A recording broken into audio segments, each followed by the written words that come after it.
Welcome.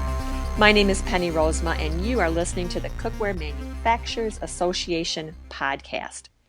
One of CMA's goals is to keep our members informed. In this podcast, networking expert Greg Peters will share the best kept secrets and value of strong professional networking. Now, you can find more information about Greg at thereluctantnetworker.com. We'll talk about that a little bit more later. But let's start by welcoming Greg to our podcast. Good morning, Greg. Good morning, Penny. How are you doing today? It's a good day. It's nice and sunny here in Michigan. Greg, let's start with the basics. Could you just tell us what your definition of networking is?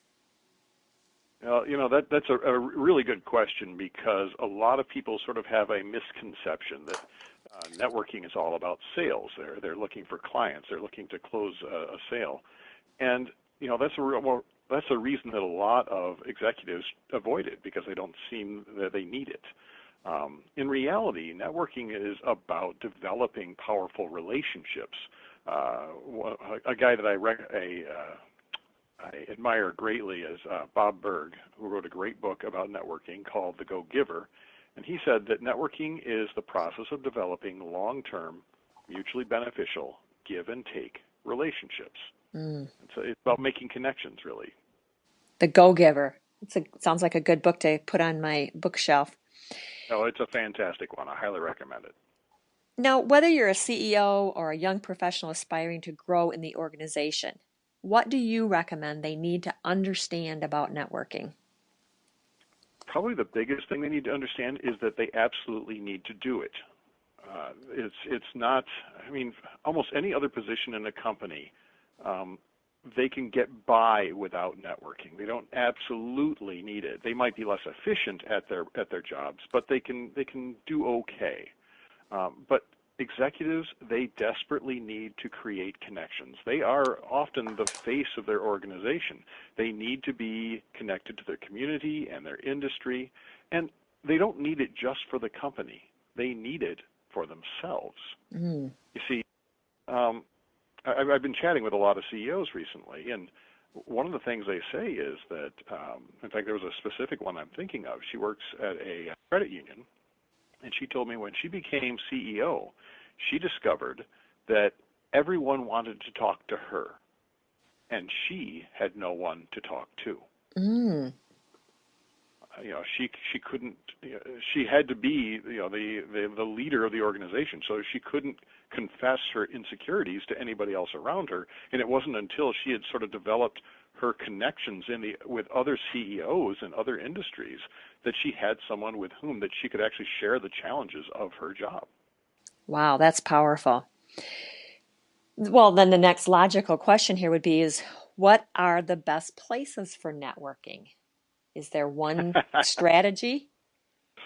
Well, it's funny because a lot of people do ask me that. They say, where should I network? And what they want is for me to tell them, oh, go to your local chamber, go to your local trade association. It depends on what you're trying to achieve. As CEOs,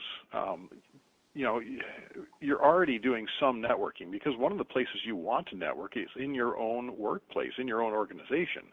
The better connections you have within an organization, the more information you have to make your decisions and be more successful at your job. Beyond that, trade associations, especially for CEOs or executives, are a fantastic place to be because, again, you have your peers. You're able to get best practices. You're able to have confidants and those who understand where you're coming from as far as your job goes. And of course, the local chambers are a great place if you're trying to build better connections with the community. So there are a number of places just dependent upon who you're trying to reach out to.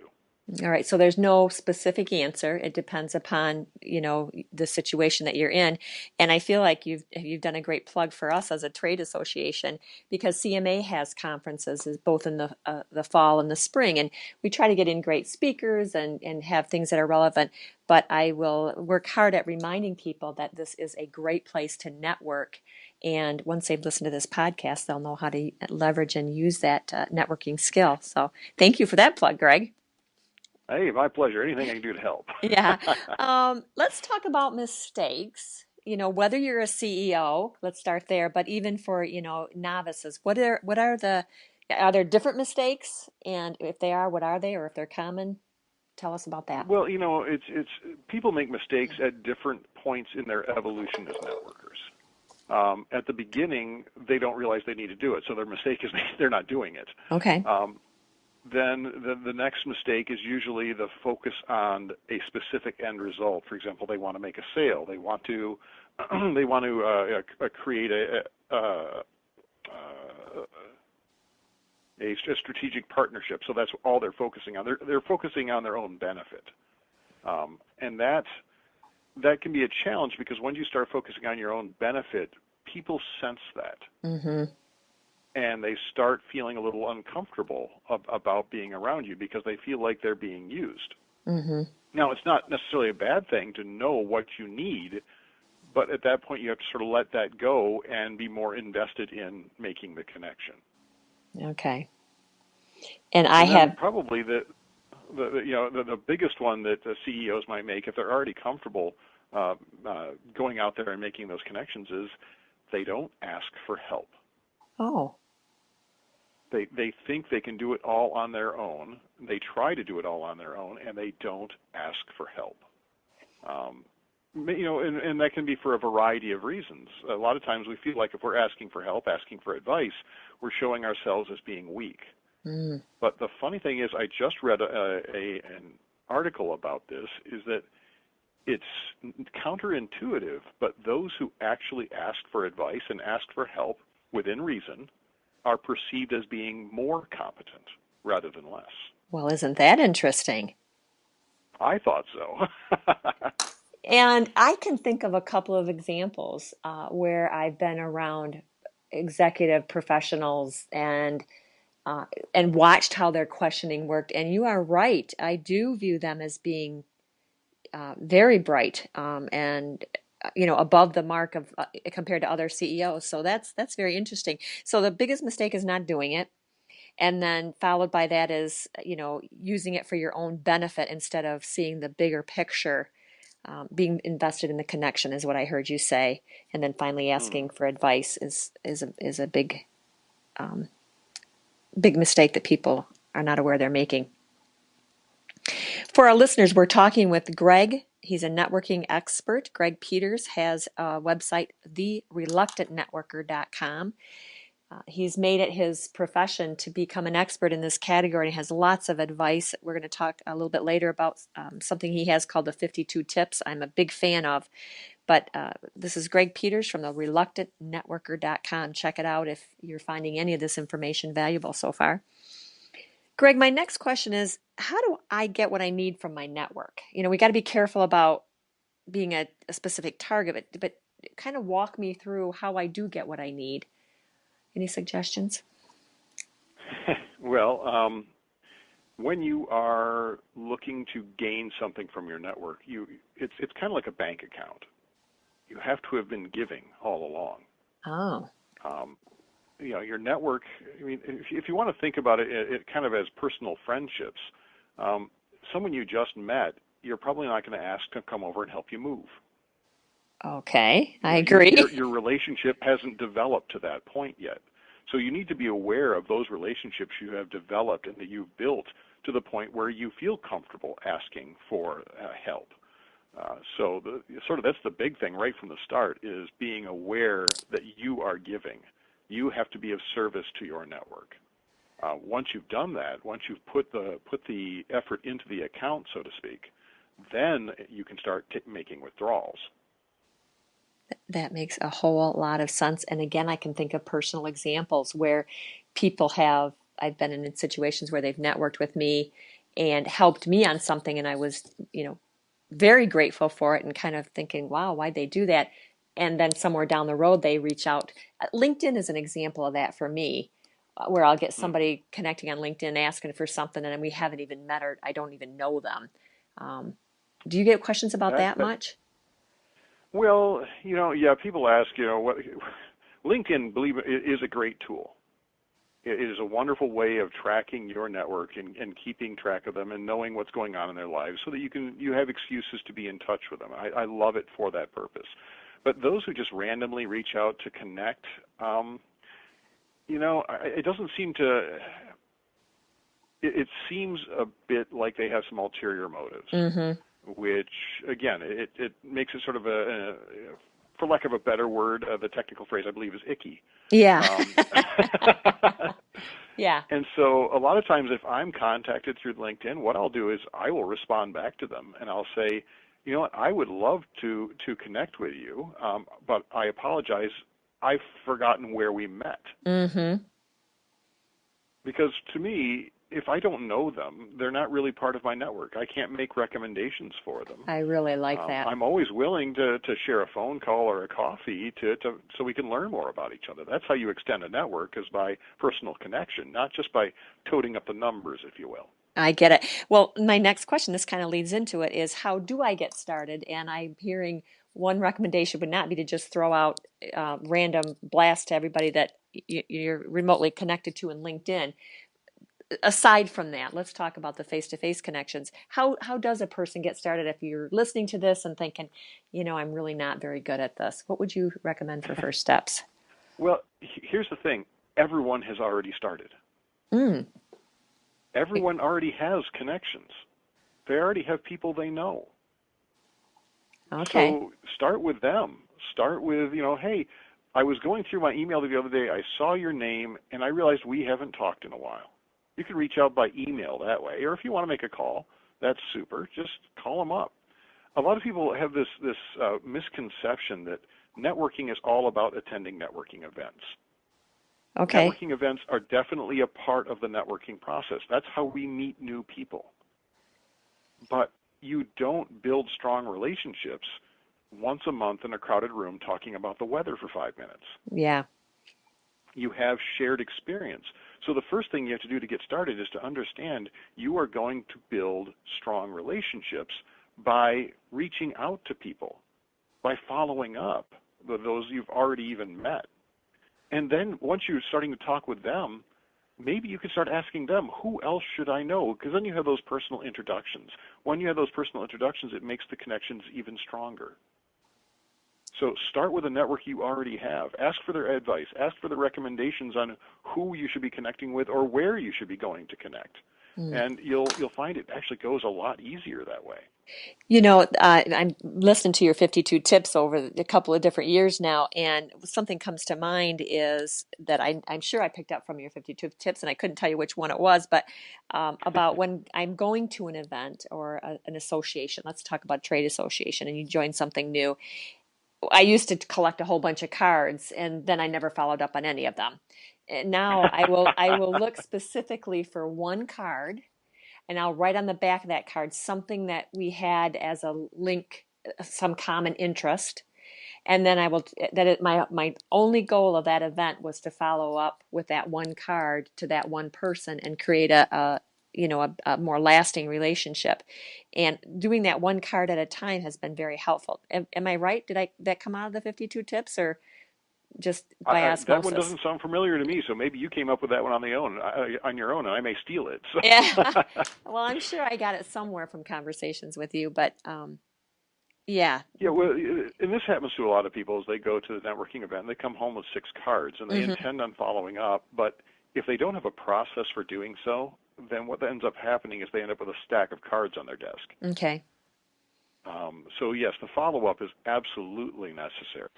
One of the things I actually recommend to people is if you are chatting with someone, say at a chamber or a trade association event, and you find you're hitting it off, instead of asking for their card and promising to follow up later, why not right then and there say, hey, would it be, I'm really having a great time with this conversation. I'd like to continue it after this event. Could we schedule a coffee or a phone call for next week sometime? That's the tip I remember. See, I had it a little bit That's slow. That's it. Yes, I call it the immediate follow-up.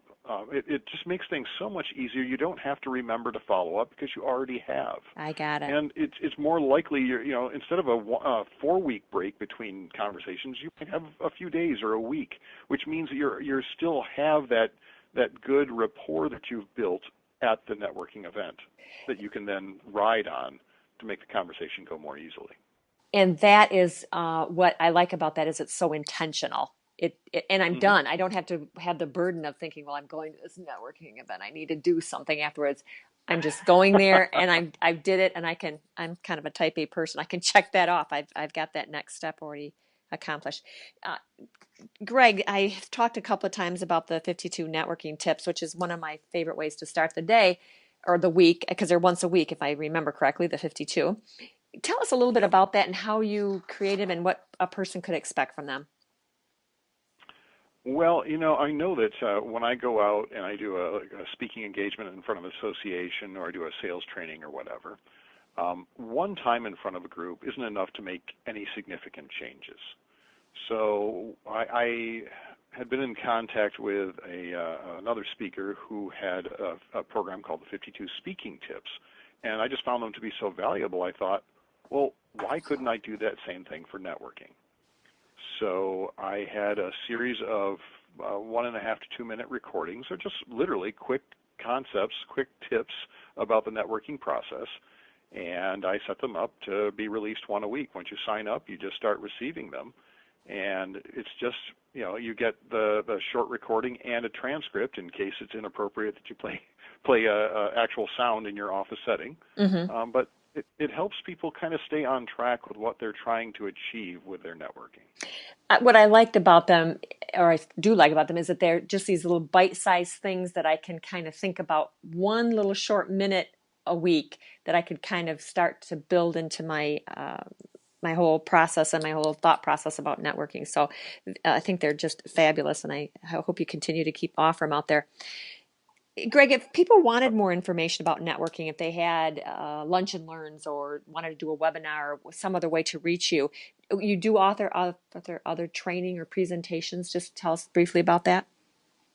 Oh, certainly. Oh, and I guess I should mention, if someone actually wanted to sign up for the 52 Connection Tips, just go to www.52connectiontips.com, And the and number the five full sign too. up is right there. 52, yes. Okay. And as far as my other presentations, yes, I speak in front of course, I've spoken in front of local chambers, but I love speaking in front of the trade associations because it helps get that information out there a little better, because the more great networkers we have out there, the stronger those associations can be, because people will find more value when they show up. Yeah, that's So true.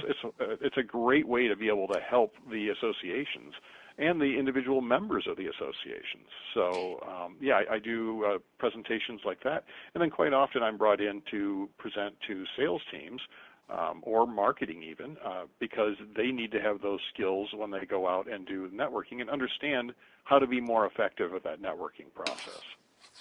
Excellent. All right. Well, Greg, thank you so much for sharing your valuable tips today. I also wonder if you have any additional advice that you'd like to close with.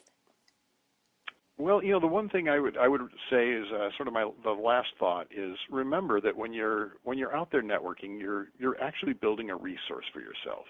It's a resource that's going to make you more successful at your job, but it will also help you build a life of success and significance. Uh-huh. Very good. Great words of advice.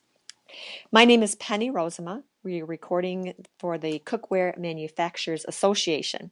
Now, if you'd like more information about Greg or his website, you can click into thereluctantnetworker.com, and it will be posted on the website with this podcast.